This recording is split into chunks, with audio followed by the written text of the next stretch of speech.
승천하시자 제자들이 예루살렘으로 돌아왔습니다.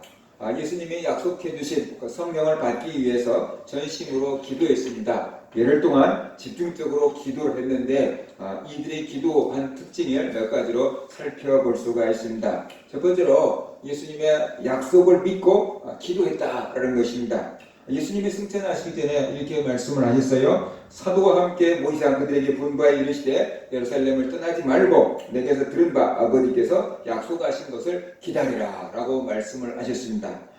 예수님은 제자들에게 예루살렘을 떠나지 말고 성령을 기다리라 라고 말씀하셨습니다. 그리고 몇 날이 못 되어서 너희들은 성령으로 세례를 받을 것이다 라고 이렇게 말씀을 하셨습니다. 예수님이 제자들에게 예루살렘을 떠나지 말라고 했어요. 그렇기 때문에 제자들은 예루살렘에 모여서 기도했다라고 성경은 말씀을 하고 있습니다. 예수님이 약속하신 성령을 이렇게 보내주실 것을 믿고 기도한 것입니다. 우리가 기도할 때 믿음을 가지고 기도하는 것과 또 마지못해서 기도하는 것과 의심하면서 기도하는 이 여러 가지 마음 상태가 있을 수 있지요. 바로 이 제자들은 예수님이 성령을 보내시고 약속을 하셨기 때문에 그 약속이 이루어질 걸로 믿고 성령을 보내실 걸로 믿고 기도했다라고 우리가 볼 수가 있는 것이죠. 우리 기도할 때 우리가 의심이 들 때가 종종 많이 있잖아요. 입으로는 믿습니다라고 외치고 입으로는 기도를 하지만 우리의 마음에서는 안 믿어질 때가 종종 많이 있습니다. 믿으려고 해도 안 믿을 때가 종종 많이 있지요. 그렇게 되면은 두 마음을 품은 자라라고 야고보는 말씀을 하고 있어요. 그래서 두 마음, 믿음과 의심, 두 가지 마음을 품은 건데 이런 사람들은 기도 응답받을 생각을 말라라고 야고보가 말하고 있습니다. 오직 믿음으로 구하고 조금도 의심하지 말라. 의심하는 자는 마치 바람에 밀려 요동하는 바다 물결 같으니 이런 사람은 무엇이든지 죽게 얻기를 생각하지 말라라고 이렇게 말씀을 하고 있습니다. 그러니까 우리가 기도할 때는 믿음을 가지고 하나님께서 들어주실 거다라는 그런 믿음을 가지고 우리가 기도해야 된다는 거예요. 그런데 우리가 하나님을 바라보고 말씀을 붙잡고 기도할 때는 믿음이 생기는데 우리가 자꾸만 환경을 바라보면은 믿음이 안 생기고 의심이 든다는 거죠.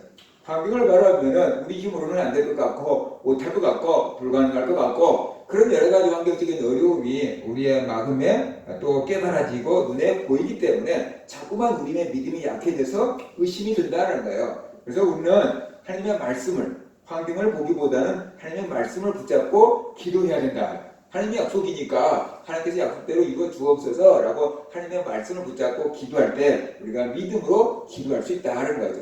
그래서 성경 말씀을 읽어놓고 그 읽은 말씀 기도할 때 필요한 말씀들을 붙잡고 그 말씀대로 이루어 주옵소서 라고 이렇게 기도할 때 우리가 덜 흔들리고 그걸 의심하고 믿음을 가지고 기도할 수가 있는 거다 하면서 우리가 알아야 되는 거죠. 그러니까 무조건 기도만 한 것이 아니고 하나님의 말씀, 우리에게 필요한 하나님의 약속된 말씀을 붙잡고 기도하는 것, 바로 그것이 흔들림 않는 믿음이 될 수 있고 그것이 의심하지 않고 믿는 믿음의 근간이 될 수가 있다 하는 것을 우리가 알아야 되는 거죠. 우리가 예수님의 약속을 믿고 기도해야 되고요. 예수님은 기도하고 구한 것은 받은 줄로 믿으라 라고 이렇게 말씀을 하셨어요. 지금까지 너희가 내 이름으로 아무것도 구하지 아니하였으나 구하라 받으니 너희 기쁨이 충만하리라 라고 말씀하셨고 구한 것은 받은 줄로 믿으라 라고 이렇게 말씀을 하셨어요. 손기철 장로님이 이게 또 과학자잖아요. 그럼에도 불구하고 성령으로 수많은 사람들을 고치는 일을 하고 있는데 그분이 성령의 은혜를 체험하고 그런 은사들을 경험하고 그럴 때 있었던 자기 얘기를 책에다가 기록을 해놨어요. 수많은 사람들을 고치고 그럴 때 자기 몸이 너무 많이 아파가지고 기도했다는 거예요. 병자에게 손 얹으면 나으리라. 그래서 자기 몸에다가 손 얹고 기도하고 나을 줄로 믿습니다 해놓고 좀 나은가 보니까 그대로인 거고 또 기도해놓고 좀 나은가 하고 기도해봐도 여전히 통증은 그대로고 계속 기도해놓고 봐도 나은 증세가 안 보이고 기도해놓고 이렇게 돌아봐도 나은 증세가 안 보이고 그래서 왜 안 됩니까? 무엇이 문제입니까? 라고 이렇게 막 고민하고 찾고 기도하다가 깨달은 것이 기도하고 구했으면 받은 줄로 믿으라. 근데 나는 믿지 못하고 자꾸만 나는지 확인을 해보려고 한 것, 바로 그것이 믿음 없는 행동이었구나 라는 것을 깨닫게 됐대요. 그래서 몸이 여전히 아픔에도 불구하고 기도하고 손 얹고 기도하고 이제 고쳐질 줄로 믿고 이렇게 행동을 하기 시작했대요. 고쳐질 줄로 믿고 그냥 뭐 일상생활을 하다가 보니까 서서히 몸 아픈 것들이 사라지고 건강해졌다라는 그런 기록을 하고 있습니다. 그러니까 이게 우리가 기도하고 구했으면 받은 줄로 믿어야 되는데 자꾸만 의심하고 확인해보고 의심하고 확인해보고 그런 작업들이 우리에게 있잖아요. 기도했으면 받은 줄로 믿어버리라. 이게 믿어버리면 확인할 필요도 없는데 믿지 못하니까 자꾸만 확인을 하려고 한다는 거죠. 그래서 우리는 기도할 때 믿음을 가지고 기도해야 되고 구한 것은 받은 줄로 믿어야 한다. 제일로 신앙생활 할 때 행복한 사람은 말씀을 듣고 그냥 믿어지는 사람, 기도하고 그냥 믿어지는 사람이 아마 제일로 행복한 사람일 것 같아요. 신앙생활 하는 사람들 중에서는 고민이 없잖아요. 근데 이제 신앙생활 하면서 말씀을 들으면서도 안 믿어지면은 그 믿으려고 하는 마음과 의심이 드는 마음이 두 개가 싸우니까 얼마나 이게 복잡하겠어요. 기도해놓고 그냥 믿어지면 좋은데 기도해놓고 의심이 되면은 믿으려고 하는 마음과 안 믿어지는 마음이 두 개서 우리 마음이 싸우고 있으니까 그 속에서 얼마나 스트레스 받고 힘들겠느냐는 거죠. 그래서 믿어지는 게 은혜인데 믿음이 있어야지 믿어지는 거고 은혜 받으면 믿어지는 거예요. 이게 하나님의 은혜가 오면 믿어지고 그분 믿음이 있으면 믿어지는 거고 사람은 자기가 경험한 만큼 믿으려고 그래요. 근데 은혜가 임하면 경험하지 않는 것도 믿어지는 은혜가 임한다는 거죠. 그래서 믿어지는 것 자체가 의심이 들지 않고 믿어지는 것 자체가 은혜고 복이다. 그래서 우리가 알아야 됩니다. 우리가 예수님은 구하고 찾는 자에게 성령을 선물로 주신다 그랬습니다. 그러니까 우리는 기도하고 구할 때 성령을 선물로 주실 것을 믿고 우리가 기도해야만 되는 것이죠. 방언을 달라고 기도하는 사람들도 방언을 달라고 기도해 놓고 머릿속에 계속 무슨 생각하고 있냐면 내 혀가 꼬부라지는가 보자, 혀가 전기처럼 오는가 보자, 혀가 뭐 이상한 말이 나온가 보자. 그걸 기도하면서 이 의식을 혀에다가만 두고 이렇게 막 기도하고 있는 경우가 종종 많이 있어요.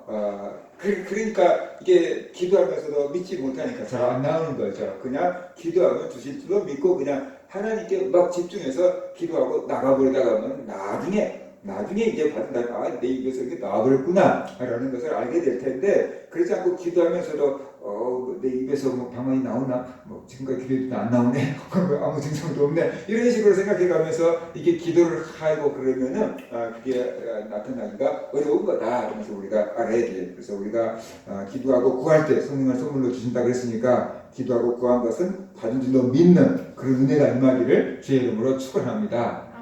저도 이렇게 의심이 들 때가 많아요. 근데 그냥 믿어지는 것, 평안해지는 것, 그것이 은혜고, 그것이 응답이고, 그것이 행복인 거다. 그래서 우리가 알아야 됩니다. 내가 뭐 머리가 좋아서 안 믿어지고 막 의심이 되는 건 아니에요. 그게 하나님에 대한 신뢰가 없고 환경을 더 크게 바라보기 때문에 믿어지지 않고 의심이 되는 경우가 있는 거죠. 근데 이제 어린 아이들은 우리보다 환경을 그렇게 많이 보지는 않잖아요. 이게 뭐 불가능해 막 그렇게 어린아이들 우리보다 적잖아요. 그렇기 때문에 어린아이들은 쉽게 믿어지는 거죠. 근데 우리는 세상에 뭐 여러 가지 환경들을 막 이게 변수들을 요인들을 막 계산하다가 보니까 이게 안 믿어지고 의심이 되는 거고 단순한 어린아이들은 순수해가지고 그것이 그냥 믿어지는 거예요. 그래서 어린아이 같은 믿음을 가지라고 주께서 말씀하신 거다. 그래서 우리가 알아야 복잡하게 계산하지 말고 하나님이 그냥 말씀하시면 그냥 믿어버리라.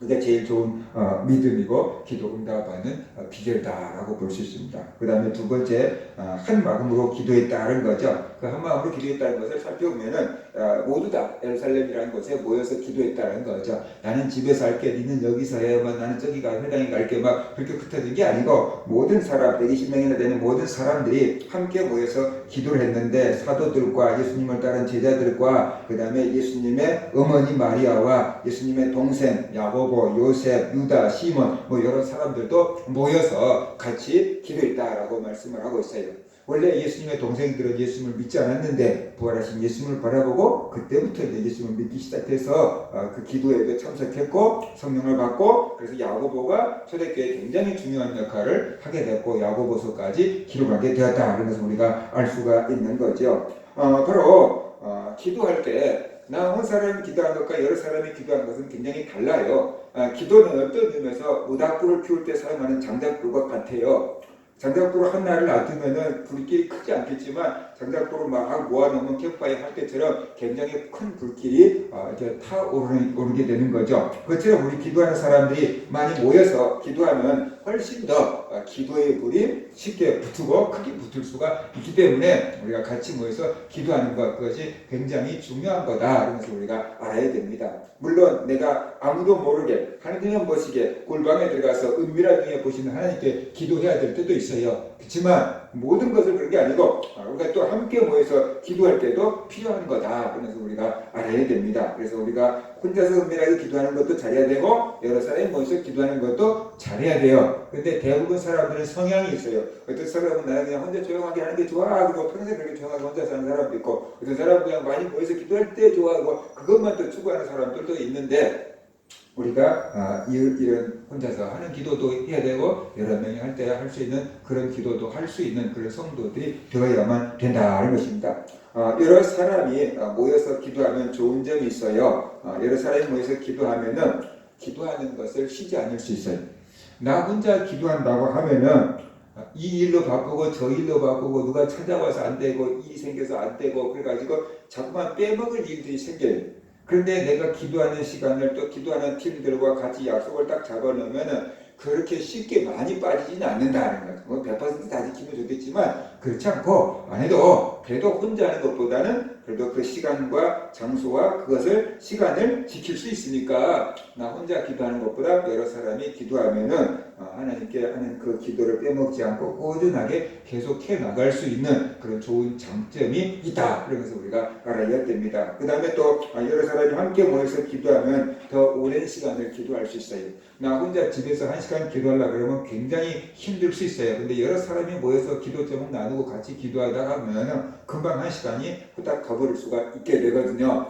나는 기도 그만하고 싶은데 옆에 사람이 계속 안 끝나고 하고 있다 보면 나도 또 옆에서 그냥 어쩔 수 없이 하다가 보면은 그러다 보면 기도도 이렇게 늘게 되는 거고 기도 시간도 길어지게 되는 거다. 그래서 우리가 알아야 됩니다. 그리고 또 함께 기도하면은 더 힘있게 기도할 수 있어요. 내가 혼자 기도하는 것보다 여러 사람이 모여서 기도하면은 뭔가 도전이 되거든요. 나도 저렇게 옆에 있는 사람이 열심히 하고 있는데 나 혼자 그냥 졸고 있을 수 없지. 그게 그런 마음이 든다 그러면 나도 또 열심히 하다 보면 저쪽에도 아이고 그냥 같이 또 해야지. 그런 마음이 들면은 좋은 의미에서 서로가 서로의 도전이 되니까 더 열심히 기도할 수가 있게 되고 더 뜨겁게 기도할 수가 있게 된다는 거죠. 그 다음에 또 혼자 기도하는 것보다 여러 사람이 기도하면은 나의 영적인 동역자들이 생기는 거죠.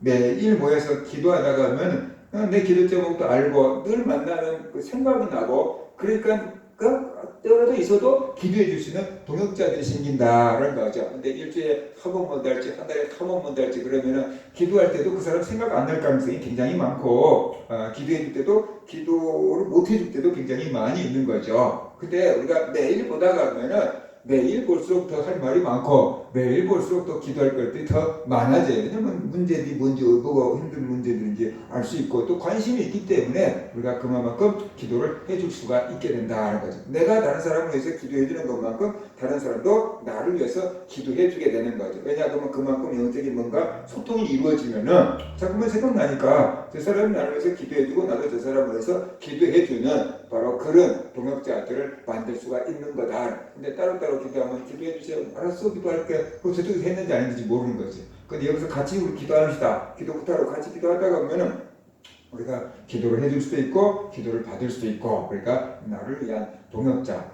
다니엘 친구들 보세요. 다니엘이 어려운 문제를 안고 와가지고 느부갓네살 왕이 꿈이 무엇인지 알아맞히고 그 꿈까지 해몽하라. 그렇지 않으면 다 죽인다. 막 절박한 기도 제목을 안고 와서 친구들한테 얘기하잖아요. 이런 일이 있었다. 니네들 나에게 그 하나님 꿈을 알려달라고 기도해줘. 다니엘이 부탁하니까 다니엘 친구들도 다니엘의 문제만 아니에요. 자기들도 죽을 거야. 박사 계급에 있으니까. 그러니까 그리고 자기 문제이기 때문에 자기 문제인 것처럼 기도했고 응답은 누가 받았냐면 다니엘이 받는 거죠. 그죠? 그래서 우리가 옆에서 기도를 굉장히 많이 후원을 해주는 사람과 후원을 받고 있는 사람과 받고 있지 못한 사람은 굉장한 차이가 난다. 그래서 우리가 알아야 되는 거죠. 나를 위해서 기도해 주시는 가족들이 많다 그러면 좋겠지만 그렇지 않다 그러면 내가 기도의 동역자들을 많이 갖고 있어야 돼요. 나도 기도를 해주고 그냥 기도만 일방적으로 받으려 그러면 안 되는 거고, 나도 그만큼 많이 해줘야지 누군가로부터 나도 기도를 그만큼 많이 받을 수가 있는 거다. 그래서 같이 기도할 때 그것이 굉장히 우리에게 커다란 유익이 된다는 것이에요. 지금은 우리가 코로나 바이러스 때문에 같이 모여 예배 드리는 것도 쉽지가 않고, 더군다나 같이 모여서 기도한다는 것은 더 어려울 수 있어요. 근데 이럴 때 우리가 자꾸만 믿음이 이제 이렇게 뭐라 그럴까, 습관이 이게 집에 머무는 습관이 돼버리면 나중에 코로나가 다 끝나고 모일 수 있게 돼도 모이지 않을 가능성이 굉장히 많다는 거죠. 왜냐하면 사람은 그 습관에 자꾸만 길들여지기 때문에 그런 것입니다. 그래서 우리가 지금 모이지 못할지라도 집에서라도 기도하고 있으면서 기도할 때가 되면은, 이게 코로나가 어느 정도 안정이 되면은 또 예배 드려야지, 기도해야지라는 그런 갈급하고 사모하는 마음을 우리가 갖고 있어야 됩니다. 그래서 우리가 이런 사태가 안정이 되면 또 모여서 기도할 때 우리의 신앙이 그래도 모인 것보다 여기서 한꺼번에 불을 받고 기적과 이적이 체험되지 않는다고 할지라도 여기서 모여서 기도할 때, 매일매일 기도할 때, 그렇지 않을 때보다 훨씬 더 우리의 신앙이 더 굳건하게 세워져 갈 수가 있는 거다. 그래서 우리가 알아야 됩니다. 그 다음에 이런 또 이 성령을 받기 위해서 기도했어요. 보통 우리가 기도할 때 어떤 문제 해결을 위해서 기도할 때가 많잖아요. 문제 해결해서 40일 작전 기도를 한달치, 철학 기도를 한달치, 이렇게 어떤 문제를 만났을 때 그 문제를 해결하기 위해서 우리는 기도를 작정하고 할 때가 참 많이 있어요. 그런 기도도 당연히 해야 되죠. 어려움 만나면 기도로 돌파하기 위해서 이런 기도 저런 기도 참 많이 해야만 돼요. 그럼에도 불구하고 우리는 그런 어떤 문제 해결만을 위한 기도를 하다 가면 평생 문제 해결만을 위해서 기도하는 수밖에 없어요. 그러니까 우리는 그것을 위해서 기도하기보다는 근본적으로 성령을 위해서 기도하고 성령 충만을 위해서 우리가 기도해야만 된다. 우리가 성령 충만하면은 웬만한 것은 문제가 안 되는 거예요. 우리가 어떤 문제를 만나든지 그것을 해결할 수 있는 힘과 능력과 권세가 있다 그러면은 그것이 나에게 더 이상 문제거리가 안 돼요. 그런데 그것을 내가 해결할 수 있는 힘이 없기 때문에 그 나를 힘들게 하는 문제거리가 될 수가 있는 거죠. 우리가 은혜를 받고 성령이 충만해진다면은 우리를 괴롭히는 그런 문제들도 더 이상 우리에게 힘들게 하지 않는 문제가 될 수가 있는 거다. 그래서 우리가 알아야 돼. 그래서 늘 문제가 터진 다음에 그걸 해결하기 위해서 그냥 기도하기보다는 미리서 우리가 늘 성령 충만을 위해서 기도해서 그런 문제가 안 생기게 하고, 또 새로 그런 문제가 생긴다고 할지라도 그런 문제들을 하나님 은혜 가운데 능히 극복할 수 있는 그런 믿음의 사람들이 되어야만 된다는 것이죠. 예를 들어서 수영을 못한 사람들은 조그만 겨울물만 봐도 빠져 죽을 거고 위험한 거지요. 그런데 수영을 잘할 수 있는 전력을 가진 사람들은 겨울물은 겁도 안 날 것이고 저수지에 가든 강에 가든 바다에 가든 웬만큼 수영을 할 수 있으니까 두려워하지 않을 거라는 거죠. 우리가 성령 충만한 삶을 살아간다 그러면은 이 세상에서 닥치는 여러 가지 문제들이 더 이상 우리에게 걸림돌이 되지 않게 돼. 우리가 성령의 은혜를 충만하게 받으면 받을수록 그런 것들이 더 이상 우리에게 걸림돌이 되지 않고, 문제 해결만을 위해서 기도하기보다는 뭔가 꿈과 비전을 향해서 기도할 수 있는 사람들이 될 수 있는 거죠. 그렇기 때문에 우리는 문제가 터진 다음에 그것을 해결해달라고 하나님께 매달려서 기도하기보다는 미리서 성령의 은혜를 받고 성령님을 모시고 살아가야 되는 거죠. 성령님을 모시고 살아가야 되는 거죠. 제가 운전을 잘 못하잖아요. 아마 10년 전, 20년 전 내비게이션이 없었다 그러면 진짜 우리 집하고 교회만 왔다 갔다 했을 거예요. 근데 요즘에 길 모른 데도 가는 이유는 그 내비게이션이 있어서 내가 길을 잃어버려도 이놈이 다시 찾아서 알려줄 것이니까 그냥 믿음으로 가는 거잖아요. 어차피 우리 인생은 처음으로 가는 길이고 한 번 살아보는 인생인데, 우리의 인생의 내비게이션 하나님이 계시면 하나님을 모시고 살아간다 그러면은 하나님이 모든 것을 합력해서 선을 이렇게 해주신 하나님이 계신다 그러면은 우리가 그분을 믿고 의지하고 살아가는 것이 최선의 방법이다. 그래서 우리가 알아야 되는 거죠. 그래서 성령 충만을 받는다는 것은 내 힘과 내 능력과 내 지혜를 의지하고 살아가는 게 아니고 하나님을 의지하고 하나님의 지혜와 하나님의 인도하심을 받으면서 살아가는 삶, 하나님 안에서 행복을 누리면서 살아가는 삶, 바로 그것이 성령 충만한 삶이다라고 이렇게 볼 수가 있는 거죠. 그래서 우리는 문제가 생기기 전에 늘 성령의 은혜를 구하고 성령 충만한 삶을 살아가고 성령의 감동을 받으며 성령의 인도함을 받으며 살아가야 돼요. 그러면은 저절로 열매를 맺는다 그랬어요. 예수님이 요한복음 15장에서 나는 포도나무고 너희는 가지라, 너희가 내 안에 내가 저 안에 있으면은 저절로 열매를 맺는다.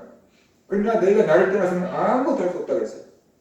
그게 우리가 예수님 안에 있으면 저절로 열매를 맺는 포도나무 같이 우리가 성령 안에 있으면 성령님을 우리가 모시고 살아간다 그러면 성령 충만한 삶을 살아간다 그러면은 저절로 열매를 맺게 된다. 성령이 열매를 맺게 되고 우리가 행복하게 살아갈 수 있다. 그래서 우리는 무엇보다도 성령의 은혜를 구하며 살아가는 사람들이 되어야 된다는 거죠. 그런데 현대인들이 성령에 받는 것이 얼마나 소중한 것인지를 모른다는 거예요. 예수 안 믿는 사람들이 성령 받는 것이 복인 줄 모른다는 것은 당연한 거예요. 그들은 영적인 눈이 떠졌지 않았기 때문에 성령 받는 것이 얼마나 큰 복인지 그들이 모른다는 건 너무나 당연해요. 그런데 예수 믿는 성도들도 성령의 은혜를 받고 성령 충만을 받는 것이 얼마나 큰 복인지 몰라요. 왜 그러냐 그러면은 우리가 성령을 받았고 우리가 성령을 알고 있다고 생각하기 때문에 그래요. 현대 기독교인들이 굉장히 많은 부분이 이성적으로 예수를 믿고 있고 이성적으로 예수를 알고 이성적으로 성령을 알고 이성적으로 하나님을 알아버려요. 내가 체험하고 경험하고 만나서 아는 것이 아니고 그냥 먼저 배워버려서 아는 거예요. 근데 그게 다 됐다고 생각을 하는 거죠. 그래서 내가 이미 성령을 받았고 성령 받아봐도 별거 없더라. 이런 생각을 하는 거죠. 나 성령 다 알아. 이런 식으로. 그래서 사모하는 마음이 없는 거죠. 그렇게 되는 이유는 교회에서 목사님들이 성령에 대해서 잘 가르치지 못했다는 거고 가르치지 못한 게 아니라 보여주지 못했다는 거고 정말로 성령 충만한 사람 그래서 그 안에서 행복하게 사는 사람들을 우리가 많이 보지 못했기 때문에 그런 사람들을 보아야지 뭔가 모델이 생기고 보아야지 뭔가 닮아가려고 할 텐데 정말로 성령으로 충만하고 성령으로 살아가고 행복하게 살아가는 사람들을 우리가 보지 못하기 때문에 성령 받으면 저렇게 되나 보다 나도 저렇게 해봐야지 라는 그런 부러움이 있어야 될 텐데 그게 부러움이 우리에게 없는 거다 라는 거죠. 그래서 먼저 믿고 있는 목사나 장로들 먼저 믿고 있는 성도들이 우리가 성령 안에서 행복하게 살아가는 바르게 살아가는 잘 살아가는 모습을 보여줬어야 되는데 그런 모습을 보여주지 못했기 때문에 다음에 믿는 사람들도 믿는 후배들도 그 모델이 없어져 버리니까 성령을 받는 것 성령 충만한 것이 얼마나 큰 복인지 모르고 살아가고 있고 구하지 않고 살아가고 있는 거다. 그래서 우리가 알아야만 되는 것이지요. 바로 성령 받는 것이 얼마나 큰 복인지 깨달은 사람이 바울이었어요. 그가 예수 믿기 전에는 어떤 권력지향적, 지식지향적, 물질지향적 이렇게 유명세를 타오려고 했던 사람이 바울인데 예수 그리스도를 만난 다음에는 그 모든 것들을 배설물처럼 여겨버리고 오직 그리스도 예수 안에 있는 그것을 찾아가느라고 애를 쓰잖아요. 왜냐 그러면 예수 그리스도 안에 모든 부하가 감춰져 있기 때문이다 라고 이렇게 말씀을 하고 있어요. 정말로 바울이 예수 그리스도 안에서 행복한 삶을 살았다는 거죠. 그래서 바로 성령 충만하다는 것은 하나님이 우리를 소유하는 거예요. 우리가 하나님을 소유한 게 아니고 하나님이 우리를 소유하는 거예요. 그래서 하나님 뜻대로 내가 움직여지는 것 그것이 성령 충만한 것이고 하나님의 성령의 은혜와 감동을 내가 매일매일 받으면서 인도함을 받으면서 살아가는 것 그것이 성령 충만한 삶이고 그렇게 살아갈 때 날마다 하나님의 은혜를 경험하며 살아가는 그런 삶이 되고 어떤 그 글자 안에 묶여있는 그런 신앙이 아니고 정말로 삶 가운데서 그 하나님의 은혜와 자유를 누리면서 살아가는 그런 신앙이 될 수 있다는 것이 그래서 우리는 그 무엇보다도 성령의 은혜를 추구하며 성령 충만을 구하면서 살아가야만 된다는 것이 내가 성령의 은혜를 다 받아봤습니다. 성령의 은사도 받았습니다. 성령으로 거듭났습니다. 그럴 수 있어요. 충분히 그런 사람들이 많아요. 그런데 그러면 지금 그러느냐라는 거죠. 근데 그 은혜는 옛날에 다 까먹고 지금은 냉랭해져 있을 수 있잖아요. 그러니까 옛날에 뭐 화려했던 그거 막 옛날에 우리 집에 뭐 부자였다고요. 막 우리 집 땅을 밟지 않거나 막 아무도 우리 그분에 살 수 없었어요. 막 했을지라도 문제는 지금 네가 얼마나 잘 사느냐는 거죠. 그죠? 근데 지금 뭐 내가 막 이렇게 뭐 그렇게 잘 살지 못한다고 뭐 내세 그렇게 없는 거잖아요. 우리가 지금 우리가 하나님의 은혜를 얼마만큼 누리며 그 안에서 행복하게 살아갈 수 있느냐라는 것은 옛날의 은혜가 아니고 지금 우리가 하나님과 성령님과 얼마나 밀접한 교제를 나누며 살아가는가에 달려있는 거다. 그래서 우리가 알아야 되는 것입니다. 그래서 바로 우리가 늘 하나님을 우리의 마음에 모시고 성령님과 영적인 교제를 나누면서 살아갈 때 그것이 우리의 삶 가운데 풍요를 가져다 주고 행복을 가져다 주고 우리가 정말로 참된 인생의 길을 걸어갈 수 있게끔 해주시는 분이 바로 성령님이다. 내가 하나님을 내 뜻에 맡기고 움직이고 조정하려고 하지 말고 하나님의 뜻이 무엇인지 찾아보고 그 하나님의 뜻에 감동해 내가 순종하면서 살아가는 것, 그것이 성령의 삶인데, 그렇게 살아갈 때 우리가 안 될 것 같지만 되고 정말로 불행할 것 같지만 잘 되는 그 행복한 역사가 우리에게 일어난다는 거죠. 그래서 우리가 성령의 은혜를 구하면서 살아가는 그런 성도들이 되어야만 된다라는 것이. 그 다음에 세 번째로 그들은 성령 받을 때까지 기도했다라는 거죠. 우리가 어떤 것을 구하고 기도할 때 정말로 몇 년을 기도해보고 몇십 년을 기도해봐도 안 된 것도 사실 있기는 있지요. 근데 몇 번 기도해보고 안 된다라고 포기해버린 것들도 우리에게 있다는 것이에요. 그런데 제자들은 성령을 받을 때까지 기도했어요. 몇 날이 못 되어 너희가 성령으로 세례를 받으리라고 했어요. 그러면 여러분이 생각할 때 몇 날은 며칠이라고 생각되세요? 보통 우리 한 3, 4일? 길어야 5, 6일? 뭐 이렇게 생각할 수 있어요. 몇 날 못 되어 성령으로 세례를 받으리라고 예수님 말씀하셨으니까. 그런데 제자들에게 성령이 임한 것은 그로부터 10일 뒤였거든요.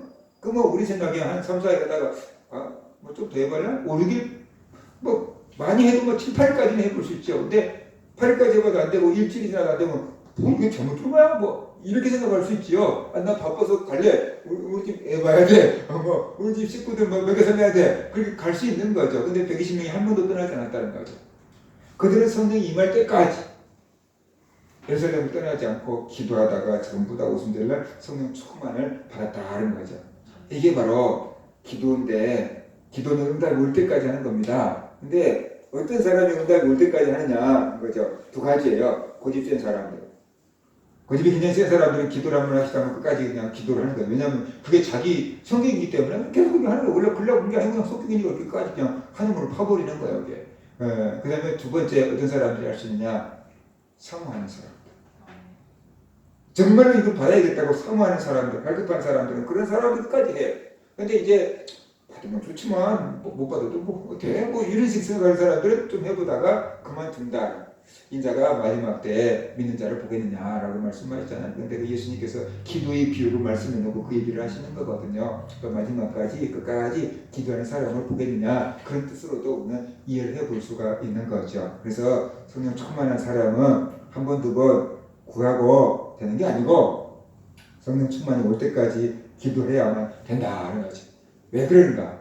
하나님께서 성령을 주겠다고 약속을 하셨고, 예수님께서 성령을 주겠다고 약속을 하셨고, 제자들에게 성령 주시는 것이 하나님과 예수님의 그 소망이고 바람이에요. 그러면 그냥 성령을 주시면 되지 왜 그렇게 기도를 막 하게 한 다음에 주시냐라는 거죠. 왜 그럴까? 우리가 성령 받고 성령 충만한 삶을 사는 것이 하나님의 뜻이고 예수님의 소망이요. 그런데 그냥 나 그거 줘버리면 될 텐데 왜 그렇게 우리가 기도를 해야지만 막 금식기도, 철야기도, 작정기도 막 아무튼 막 이렇게 해야지만 성령을 주시느냐는 거예요. 그냥 주시면은 소중한 줄 몰라요. 사람들이 그냥 받으면 소중한 줄 몰라요. 그리고 성령을 받을 수 있을 만큼 그릇을 준비시키는 거죠. 우리의 마음에 준비가 필요한 거예요. 거룩한 것을 더러운 것에 넣어둘 수가 없으니까 우리가 성령을 받을 수 있는 사람으로, 믿음의 사람으로 마음을 준비시키는 거죠. 그리고 이 성령을 정말로 사모하고 소중히 여길 수 있는 사람에게 주려고 하시는 거예요. 여러분에게 아주 소중한 물건이 있는데 누군가에게 이거 정말 나도 누구 주기 아까워. 근데 이 정도 친한 사람이니까 그냥 칼솥이 믿고 준다 하고 줬는데 그 사람이 남이 가서 보니까 사고가 났어. 왜 저거다 쓸데없어서. 그렇다고 뭐 얼마나 속상하겠어요. 괜히 줬다라고 생각하지 않겠어요? 하나님께서 우리에게 성령을 주시는데 우리가 쓸데없는 것이라고 생각하고 사용하지도 않는다 그러면은 하나님께서 얼마나 속상하시겠냐는. 그래서 하나님은 우리가 성령이 얼마나 소중한지 알고 성령을 사모하고 주실 때 그것을 묵혀두지 않고 잘 쓰고 관리할 수 있도록 준비시키는 거죠. 그것이 기도로 준비시키는 거예요. 그래서 받았을 때 사람들은 어떻게 돼요? 굉장히 소중하게 생각한다라는 거죠. 그죠? 쉽게 얻은 것은 사람들이 소중하게 생각하지 않아요. 근데 어렵게 얻은 것은 굉장히 소중하게 생각을 하는 거야. 어떤 사람은 자동차 면허증을 한 번에 가서 딴 사람도 있고, 어떤 사람은 나처럼 한 10번 만에 딴 사람도 있고 그러는데, 10번 만에 딴 사람은 그걸 굉장히 소중하게 생각해. 다시 떨어지면 못 붙어. 뭐 이런 생각을 하니까 조심하는 거예요. 근데 그렇지 않는 사람들은 막 그냥 과속이든 뭐든 막 딱지됐든 그게 신경 안 써. 또 따면 되지. 막 이럴 수 있다는 거죠. 그래서 성령 은혜를 사모하고, 정말 그 은혜를 소중하게 생각하고 잘 관리할 수 있는 마음의 준비를 시킨 다음에 성령 충만을 주시려고 기도하게끔 하시는 거다. 그래서 우리가 알아야 됩니다. 그래서 하나님이 기도하려면 주신다고 왜 이렇게 안 줘? 라고 하시지 말고 그만큼 준비를 시키는 거구나. 그러면서 우리가 알고 포기하지 말고 끝까지 기도해서 성령 충만 받고 어떤 은사를 받았습니다. 한 상을 받습니다. 그렇게 하라는 게 아니에요. 늘 내 생활 가운데 성령의 임재와 감동과 인도하심을 누리며 살아가라는 거죠. 늘 성령님과 함께 살아가는 그런 삶을 살아가도록 우리가 노력하자라는 거죠. 저도 다 안 돼요. 그렇지만 노력하는 거예요. 어쩔 때는 되고 어쩔 때는 안 돼요. 근데 우리가 그 성령의 인도함을 받고 감동을 받고 성령의 음성을 듣고 성령한테 순종하며 이렇게 살아가도록 하는 것, 그것이 성령의 은혜를 구하고 또 받은 그 성령을 땅에다가 물을 묻은 것처럼 이렇게 사용하지 않고 방치하는 게 아니고 늘 소중하게 생각하면서 살아가는 것이다. 그래서 우리가 알아야 됩니다. 그래서 우리 모두 다 성령 충만을 구해서 믿음 안에서 정말 행복하게 살아가는 그런 성도들 되시기를 주의 이름으로 축원합니다.